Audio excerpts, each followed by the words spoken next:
तर नेक्स्ट आहे balancing a chemical equation.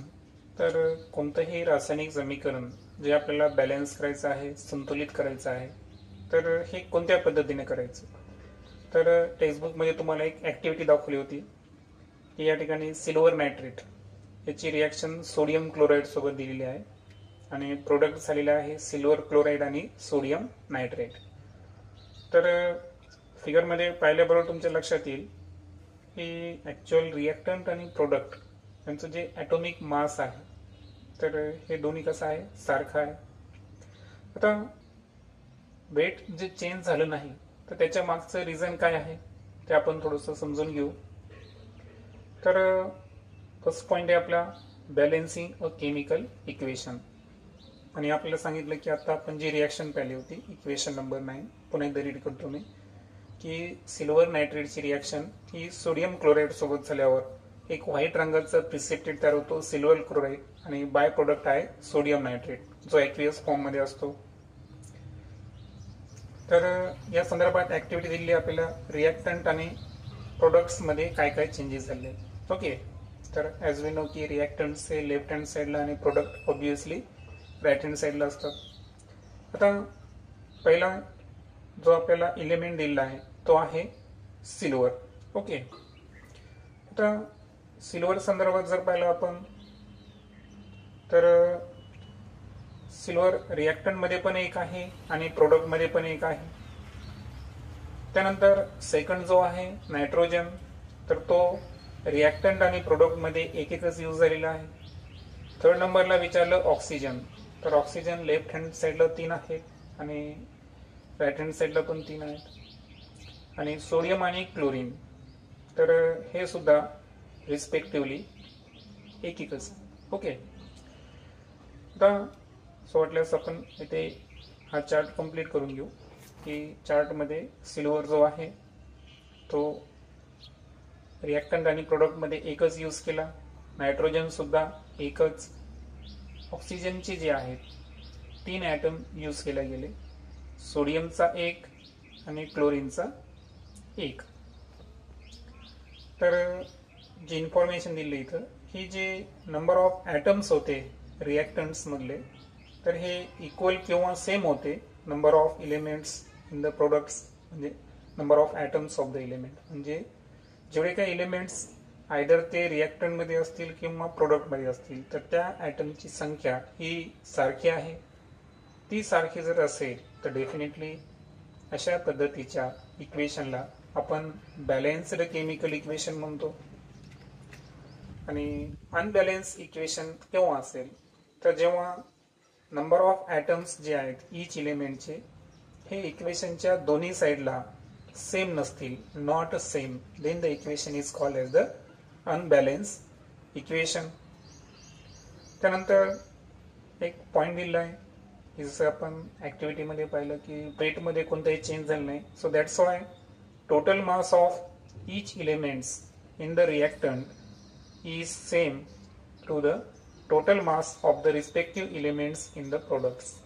तर एक्झाम्पलला आपण समजा नायट्रोजनचं घेतलं तर नायट्रोजनचं जे मास आहे रिॲक्टंटमध्ये जे होतं तेच प्रोडक्टमध्ये राहणार, कोणत्याही एलिमेंटचं मास त्या ठिकाणी चेंज होत नाही।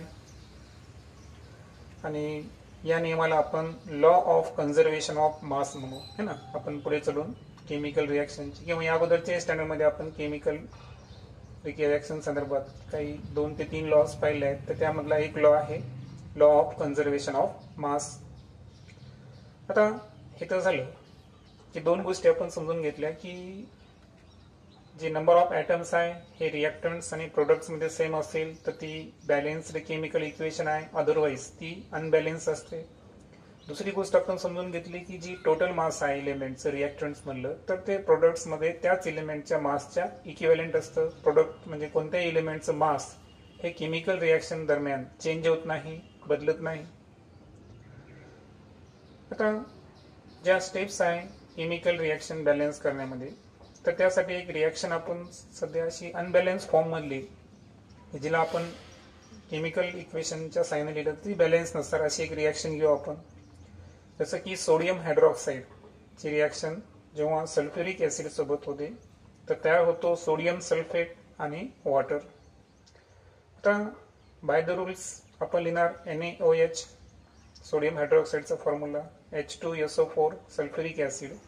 तयार झालेला जो प्रोडक्ट आहे तो आहे Na2SO4 अर्थातच सोडियम सल्फेट आणि वॉटर. आता इथे एक गोष्ट आवर्जून लक्षात ठेवायची की सल्फेट आयन मी अगोदर सांगितलं या अगोदरच्या वेळेमध्ये की त्याची ऑक्सिडेशन स्टेट 2- आहे ना, त्याला आपण एकत्रित लक्षात ठेवायचं. आणि दॅट्स वाय एक सोडियम न घेता सोडियम सल्फेटमध्ये 2 सोडियम आलेले आहेत. ओके, मात्र रिॲक्टंटमध्ये एकच सोडियम आहे. सो डेफिनेटली हे इक्वेशन अनबॅलेन्स आहे. हे तर फक्त सोडियमचं सांगितलं मी. त्यानंतर ऑक्सिजन संदर्भात जर पाहिलं आपण तर ठीक आहे, ऑक्सिजन बॅलेन्स असतील पण पूर्ण केमिकल इक्वेशन या ठिकाणी बॅलेन्स नाही आहे. तर आपण अगोदर काय करू की स्टेप 1 समजून घेतले आपण. स्टेप 1 मध्ये आपल्याला फक्त काय करायचं आहे की जे केमिकल रिॲक्शन दिली आहे तर त्याला आपल्याला केमिकल इक्वेशनच्या फॉर्ममध्ये लिहायचं आहे, कंडेन्स फॉर्ममध्ये. त्यानंतर स्टेप 2 मध्ये जे आहे तर आपल्याला चेक करायचं आहे की वेदर जी इक्वेशन आहे हे बॅलेन्स आहे का. आणि हे चेक करण्यासाठी आपण नंबर ऑफ ॲटम्स हे रिॲक्टन्स आणि प्रोडक्ट्स मधले सेम आहे का हे आपण इथे आयडेंटिफाय करणार. आता सोडियम संदर्भात जर पाहिलं आपण तर सोडियम लेफ्ट हँड साईडला 1 होता, मात्र प्रोडक्ट्स मध्ये ते 2 आहे. ऑक्सिजन संदर्भात जर विचार केला तर ते 5-5 आहेत. पण ऑक्सिजन जे बॅलेन्स आहे याचा अर्थ ती पूर्ण केमिकल इक्वेशन बॅलेन्स आहे याचा त्याचा अर्थ नाहीये.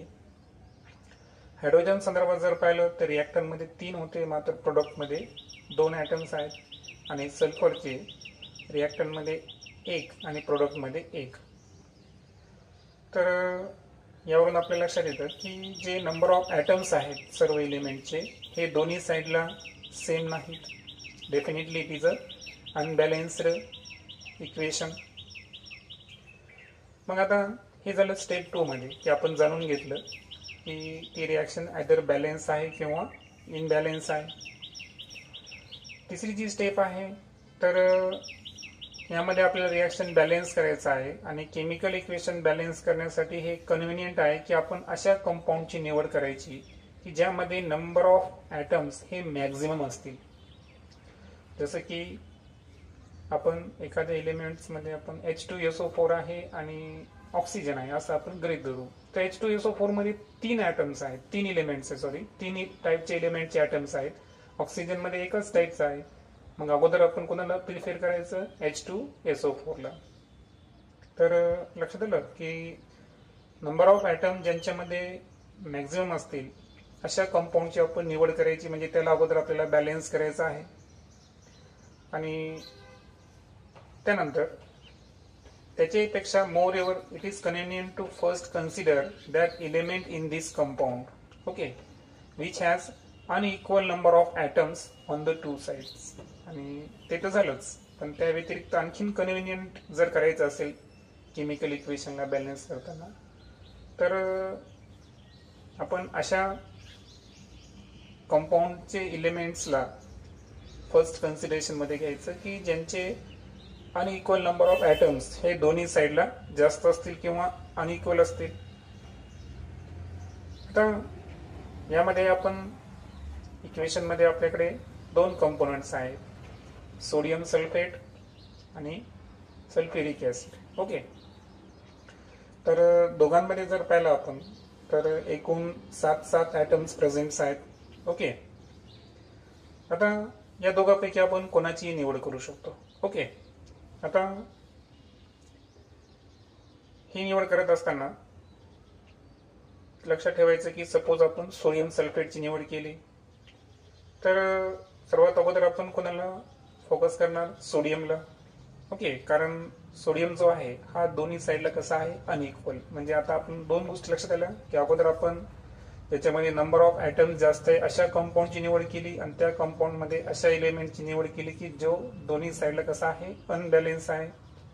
एक्झाम्पल आपण सोडियम सल्फेट घेतलं आणि यामध्ये सोडियमचा जो ॲटम आहे त्यांचे नंबर ऑफ ॲटम्स दोन्ही साईडला अनइक्वल आहेत. सो लक्षात ठेवायचं की बॅलेन्स करताना हा एक पॉइंट सुद्धा महत्वाचा आहे की जेव्हा आपण बॅलेन्स करायलो तर अशा वेळेस जे केमिकल फॉर्म्युला आहे कोणत्याही कंपाऊंडचा तो चेंज व्हायला नाही पाहिजे. ओके, जसं की आता NaCl आहे, आता याला बॅलन्स करण्यासाठी आपण Na2Cl असं लिहिलं तर हे योग्य नाहीये. ओके, तसं करता येत नाही. सो फॉर्म्युला जो आहे कंपाऊंडचा कॅन नॉट बी चेंज. आणि सो याचा अर्थ असा आहे की आपल्याला काय करायचं आहे की सोडियम ॲटम्सचे जे नंबर्स आहेत रिॲक्टंट्समध्ये, तर इनिशियली आपण बॉक्समध्ये जाऊ की number of sodium atom initially जे होते रिॲक्टंटमध्ये ते एकच होता आणि प्रोडक्ट्समध्ये 2 होती. तर डेफिनेटली रिॲक्टंट्समध्ये 2 करण्यासाठी आपल्याला 2 न मल्टिप्लाय करावं लागेल, म्हणजे इथं 2 जो आहे तो आपण कोइफिशियंट वापरायलो. आणि सो हे वापरत असताना सोडियम हायड्रॉक्साईडचा फॉर्म्युला Na2OH असं न करता त्या ठिकाणी आपल्याला काय करायचं आहे की फॅक्टर 2 जो आहे हा NaOH ला अप्लाय करायचं, म्हणजे त्या फॉर्म्युल्याच्या अगोदर प्लेस करायचं, म्हणजे तो मल्टिप्लाय मध्ये येऊन जाईल. आणि सो इथं जर पाहिलं आपण तर कोइफिशियंट 2 आल्यानंतर रिॲक्शन कशी होईल, 2NaOH plus sulphuric acid implies Na2SO4 आणि H2O. ओके, त्यानंतर पुन्हा एकदा आपण रिॲक्शनला बघायचं की रिॲक्शन बॅलन्स झालेली आहे किंवा नाही. तर आपण केअरफुली जर पाहिलं तर ती रिॲक्शन अजूनही बॅलन्स नाही, कारण जे ऑक्सिजनचे नंबर्स आहेत ते इम्बॅलन्स झालेले आहेत. सो नंबर ऑफ ऑक्सिजन आणि जे हायड्रोजन्स आहेत तर हे केल्यामुळं ते दोन्ही साईडला काय झाले, अनइक्वल झाले. सो नंबर ऑफ ऑक्सिजन आणि हायड्रोजन ॲटम्स हे दोन्ही साईडला अनइक्वल झाले.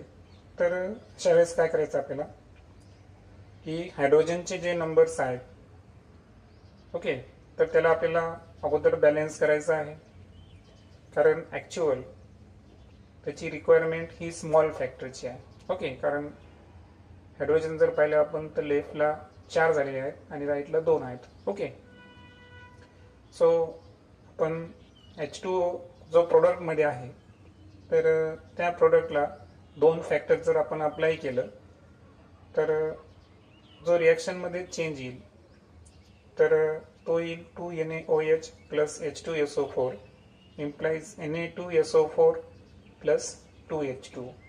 ओके, एकच आहे. सो आता या स्टेजला आपण जेव्हा रिॲक्शनला ऑब्झर्वेशन केलं तर अशा वेळेस आपल्या लक्षात येईल की जे नंबर ऑफ ॲटम्स आहेत, ओके, सर्व एलिमेंटचे, तर हे दोन्ही साईडला काय झालेले आहेत, इक्वल झालेले आहेत.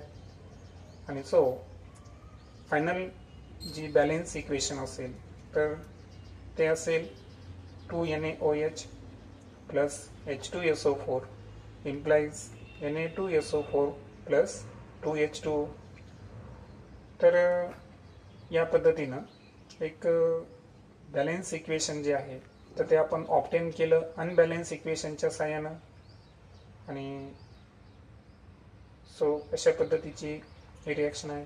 तर ओव्हरऑल जर सांगायचं असेल तर स्टेप 1 आपल्यामध्ये आपण काय शिकलो की आपल्याला केमिकल इक्वेशन फक्त राईट डाऊन करायचं आहे. स्टेप 2 मध्ये आपल्याला काय करायचं आहे की रिॲक्टंट्स आणि प्रोडक्ट्स यामध्ये जेवढे काही एलिमेंट्स आहेत तर त्यांचे नंबर ऑफ ॲटम्स सेम आहेत का. स्टेप 3 मध्ये आपण पाहिलं की आपल्याला बॅलन्स करत असताना की अशा कंपाऊंडची निवड करायची ज्याच्यामध्ये मॅक्झिमम नंबर ऑफ ॲटम असतील आणि अशा ॲटमची एलिमेंटची निवड करायची की ज्याचे नंबर ऑफ ॲटम्स हे अनइक्वल असतील. आणि फर्दर आपण पाहिलं की प्रत्येक स्टेपला आपल्याला काय करायचं आहे की जरी आपण एखाद्या एलिमेंटला बॅलन्स केलं की अदर एलिमेंटची संख्या कमी किंवा जास्त झाली असेल तर ती सुद्धा आपल्याला बॅलन्स करून finally balance equation chemically balance equation obtain करायचं आहे. नेक्स्ट व्हिडिओमध्ये आपण टाइप्स ऑफ केमिकल रिॲक्शन या संदर्भात डिटेलमध्ये डिस्कस करू.